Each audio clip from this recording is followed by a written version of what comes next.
नमस्कार दोस्तों, बीजेपी ने उत्तर प्रदेश में विधानसभा की तरह लोकसभा चुनावों में भी बड़ा खेला किया। होलिका महोत्सव के अवसर पर भाजपा ने अपने सभी प्रत्याशियों की सूची जारी कर देश भर की तरह उत्तर प्रदेश में भी तहलका मचा दिया।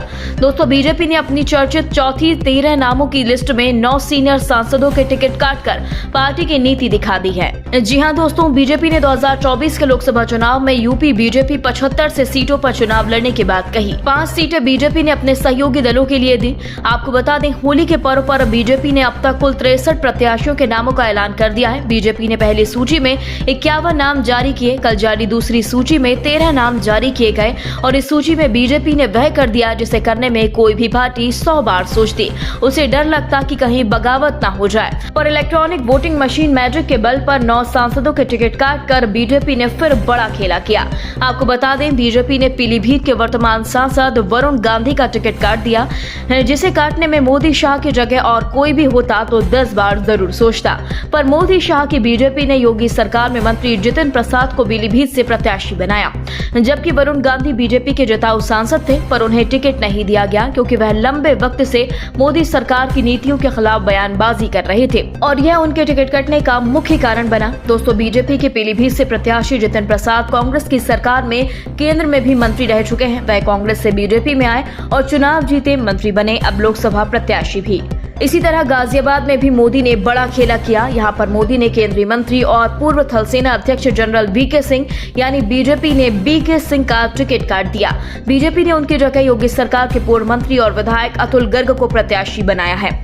यही हाल बरेली में भी किया गया। 8 बार के सांसद और पूर्व केंद्रीय मंत्री संतोष गंगवार का भी टिकट काट दिया गया, जबकि संतोष गंगवार बड़े नेता हैं और अटल बिहारी वाजपेयी की सरकार में मंत्री भी रह चुके हैं। पर मोदी हैं तो सब मुमकिन है। अब संतोष गंगवार की जगह पर छत्रपाल सिंह गंगवार को बीजेपी ने उम्मीदवार बनाया।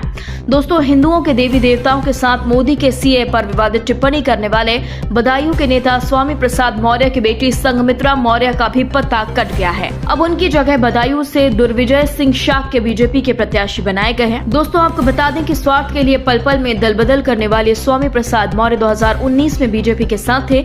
उसी समय संघमित्रा मौर्य को बदायूं से बीजेपी के टिकट दिलाकर सांसद बनाया और चुनाव भी वह जीती। पर दल बदलू ने 2022 के विधानसभा चुनावों में बीजेपी छोड़ी और सपा के साथ चले गए, लेकिन संघमित्रा बीजेपी के साथ ही बनी रही। पर मोदी की नजर में अब गिर गई हैं, जिसके बाद दल बदलू स्वामी ने सपा भी छोड़ दी और अपनी अलग पार्टी बनाकर वह कांग्रेस के समर्थक बन गए। दोस्तों, बीजेपी ने मेरठ में भी बड़ा उलटफेर किया। मेरठ से रामायण सीरियल में राम का किरदार निभाने वाले अरुण गोविल को टिकट दिया गया और मेरठ से बीजेपी के सांसद राजेंद्र अग्रवाल का टिकट काट दिया गया। कहा गया है कि अरुण गोविल मेरठ के ही रहने वाले हैं, इसलिए उन्हें टिकट दिया गया।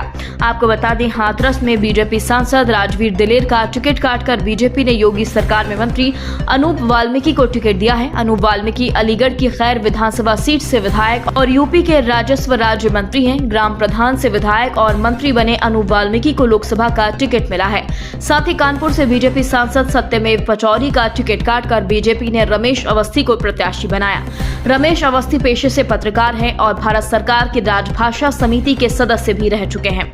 वहीं सत्यदेव पचौरी ने टिकट की घोषणा से थोड़ी देर पहले ही चुनाव न लड़ने की घोषणा की थी। उन्हें पहले ही बता दिया गया था कि उनका पत्ता साफ है। दोस्तों, यही नहीं, बहराइच में भी बीजेपी ने अपने वर्तमान सांसद अक्षयबर लाल गोंड पर चाबुक चलाया। टिकट काटकर उनके बेटे अरविंद गोंड को टिकट दिया।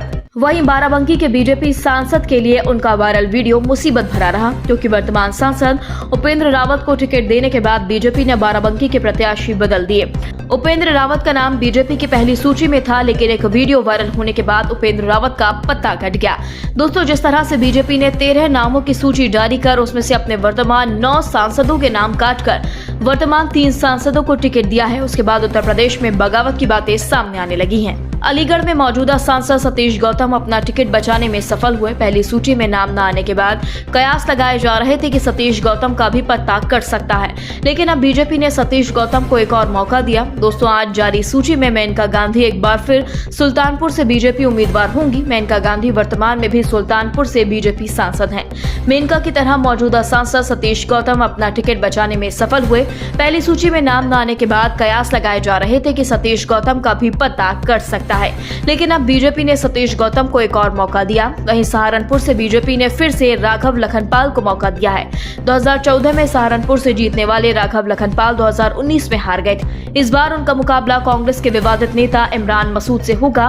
दोस्तों, मुरादाबाद से 2019 में सपा के डॉक्टर टीएस हसन से चुनाव हारने वाले कुंवर सर्वेश सिंह को एक बार फिर बीजेपी ने मैदान में उतारा है, जबकि पिछली बार 1,07,000 वोटों से हारने वाले सर्वेश सिंह मुरादाबाद में एसटी हसन से फिर भिड़ेंगे। तो जिस तरह से उत्तर प्रदेश में प्रधानमंत्री नरेंद्र मोदी ने अपने 9 सांसदों की टिकट काटकर बीजेपी के सांसदों की नींदें उड़ा दी हैं, उस पर आपका क्या कहना है? कमेंट बॉक्स में हमें जल्दी बताएं। यदि आपने अभी तक हमारे चैनल को सब्सक्राइब नहीं किया तो प्लीज बेल आइकन दबाकर अभी हमारे चैनल को सब्सक्राइब करें। खबर अच्छी लगने पर लाइक शेयर करना ना भूलें।